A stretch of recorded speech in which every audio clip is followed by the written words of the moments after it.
মাধ্যমিক হাই মাদ্রাসা 2025 সালের রেজাল্ট বেরিয়েছে। সেই রেজাল্টে আমাদের শিক্ষানীর কোচিং সেন্টারের ছাত্রী ফাইজিনিশা খাতুন 714 নাম্বার পেয়ে বীরভূম জেলার মধ্যে প্রথম হয়েছে, সেটা আমাদের গর্ব। এবং সেই সঙ্গে আমাদের এলাকার গর্ব এবং আমাদের গ্রামের গর্ব। ইলামবাজার ব্লকের মঙ্গলডিহি গ্রাম পঞ্চায়েতের গোলাপবাগ একটা প্রত্যন্ত গ্রাম, খুস্টিগিরির দরগা শরীফ হাই মাদ্রাসার প্রথম এবং বীরভূম জেলার প্রথম ফাইজিনিশা খাতুন, তার বাড়ি চলে এসেছি। তো তোমাকে কেমন লাগছে যে বীরভূম জেলার প্রথম হয়ে কতটা আনন্দিত তুমি? আমি খুবই আনন্দিত, আমার মা বাবার ইচ্ছা পূরণ করতে পেরে। তুমি কোথায় পড়তে, মানে টিউশন কোথায় পড়তে?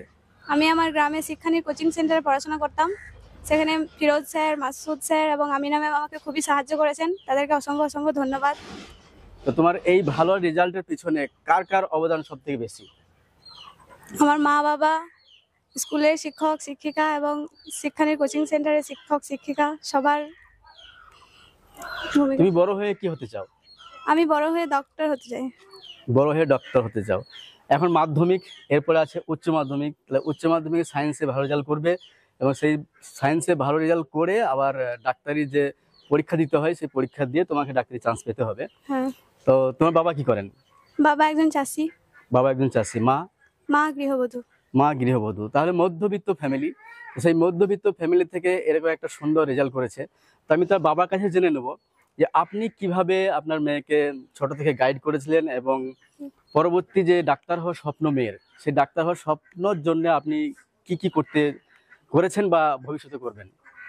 আমি শুরু থেকেই ওকে কোথাও টিউশনি পড়তে দিই নাই। আমি নিজেই ওকে টিউশনির মতো পড়িয়েছি, নিজের মতো করে পড়িয়েছি ক্লাস 8 পর্যন্ত। এবং ক্লাস 9 থেকে আমাদেরই গ্রামের একটা শিক্ষানীর কোচিং সেন্টার আছে, সেইখানেই 9 এবং 10 2 বছর সেখানে টিউশন দিয়েছিলাম। এবং সেখানে আলহামদুলিল্লাহ খুব ভালো সেই সব মাস্টাররা তারা দেখিয়েছে, পড়িয়েছে। এবং সেই জন্যই আমার মেয়ে আজ ভালো রেজাল্ট করতে পেরেছে। আর আমি খুবই একজন ছোট চাষি, এবারে জানি না কিভাবে পেরে উঠতে পারবো, কতদূর এগোতে পারবো, কিন্তু যথাসাধ্য আমি চেষ্টা করব আমার মেয়ে যতদূর পড়ার পারবো আমি এগিয়ে নিয়ে যাব। এবং আমার মেয়ে যতক্ষণ না বলবে যে আব্বা আমার দ্বারা হচ্ছে না, ততক্ষণ পর্যন্ত আমি পড়িয়ে যাব, এটা আমি আশা রাখছি। আচ্ছা, এই যে ডাক্তার হওয়ার স্বপ্ন, সেই ডাক্তার হওয়ার স্বপ্ন পূরণ করতে গেলে একদিকে যেমন মেধাবী প্রয়োজন, অপরদিকে কিন্তু অর্থের প্রয়োজন।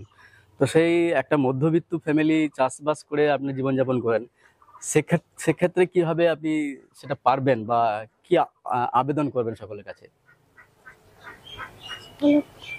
দেখব, চেষ্টা তো করবই, তারপর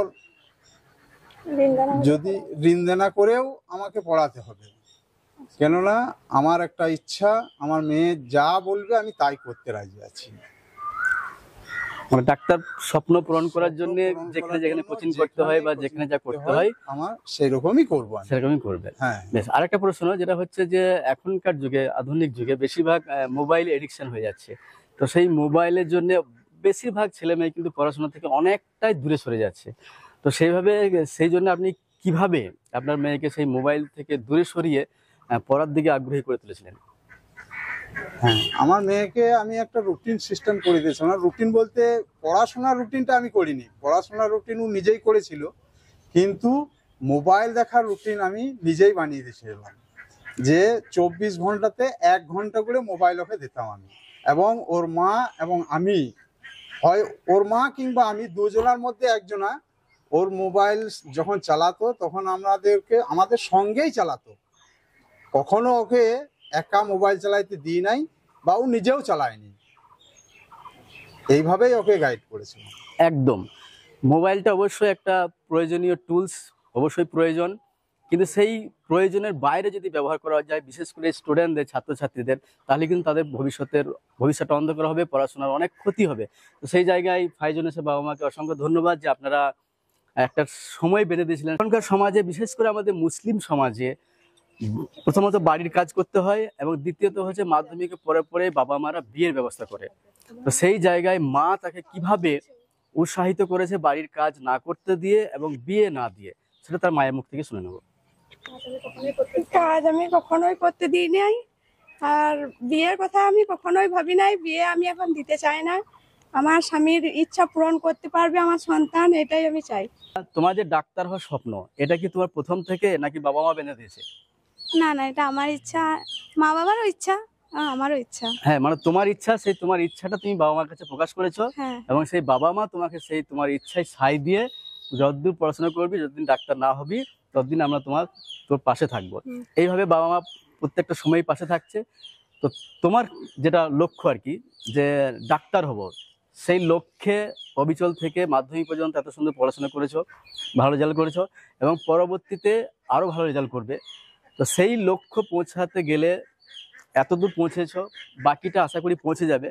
তো বাকি স্টুডেন্টদেরকে, যারা পড়াশোনা করছো এখন, তাদের ক্ষেত্রে তুমি কি বলতে চাও? তাদের জন্য বলতে চাই যে প্রত্যেক ছেলেমেয়ের একটা ইচ্ছা থাকা দরকার। সে সফল হতে পারুক আর না পারুক, ইচ্ছা থাকলে কাছাকাছি যাওয়া যায়। আর মোবাইল থেকে অবশ্যই দূরে থাকতে হবে। একদম, তার মানে ইচ্ছাটাই মেন। স্বপ্ন দেখতে হয় এবং সেই স্বপ্ন দেখে সেই স্বপ্নটাকে পূরণ করার জন্যই কিন্তু পথ চলতে হয় এবং পরিশ্রম করতে হয়। আমাদের মিসাইল ম্যান এবং প্রাক্তন রাষ্ট্রপতি এপিজে আব্দুল কালাম স্যারের কথায়, স্বপ্ন সেটা নয় যেটা তুমি ঘুমিয়ে দেখো, স্বপ্ন সেটাই যেটা তোমাকে ঘুমাতে দেবে না। তাই স্বপ্ন দেখো, স্বপ্ন দেখে সেই স্বপ্নে পৌঁছানোর জন্য তোমাকে যতটা পরিশ্রম করতে হয়, সেই স্বপ্ন পূরণ করার জন্য তোমাকে ঘুমালে চলবে না এখন। তাই তুমি স্বপ্ন পৌঁছানোর জন্য তুমি অবিচল থেকে তোমার লক্ষ্যে পৌঁছানো পর্যন্ত তুমি থামবে না। আমরা এই আশাই করব